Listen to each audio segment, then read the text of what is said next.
রোববার সকালের শান্ত পরিবেশ হঠাৎই বদলে গেল আতঙ্কে। শিবরাত্রির পুজোর প্রদীপ থেকে ভয়াবহ অগ্নিকাণ্ড আর সেই আগুনের কবল থেকে অল্পের জন্য রক্ষা পেলেন টলিউডের একাধিক জনপ্রিয় তারকা। রোববার সকালে একটি বহুতলের পঞ্চম তলায় শিবরাত্রির পুজোর সময় ঠাকুরঘরে একটি প্রদীপ জ্বালানো হয়। অভিযোগ, সেই প্রদীপ নিভিয়ে না রাখার কারণেই আগুন ছড়িয়ে পড়ে বাড়ির অন্য অংশে। মুহূর্তের মধ্যে আতঙ্ক ছড়িয়ে পড়ে গোটা ভবনে।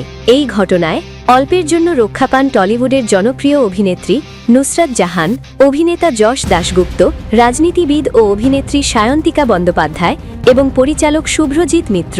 আগুন লাগার খবর পেয়েই নুসরাত ও যশ তাদের দুই সন্তানকে সঙ্গে নিয়ে দ্রুত নিরাপদ স্থানে চলে আসেন। নুসরাত লিখিত বার্তায় জানান, পরিস্থিতি নিয়ন্ত্রণে আছে এবং আমরা সবাই নিরাপদে আছি। পরিচালক শুভ্রজিৎ মিত্রও বলেন, শিবরাত্রির পূজার জন্য প্রদীপ জ্বালানো হয়েছিল, কিন্তু তা নিভিয়ে না যাওয়ায় অগ্নিকাণ্ডের সূত্রপাত হয়েছে।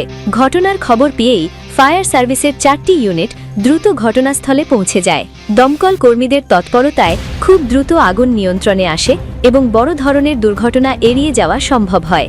ভবনের অন্যান্য বাসিন্দাদেরও নিরাপদে সরিয়ে নেওয়া হয়। এই ঘটনা আবারও মনে করিয়ে দিল, পূজা পার্বণ হোক বা দৈনন্দিন জীবন, আগুনের ব্যবহার সব সময় সতর্কতার সঙ্গে করা উচিত।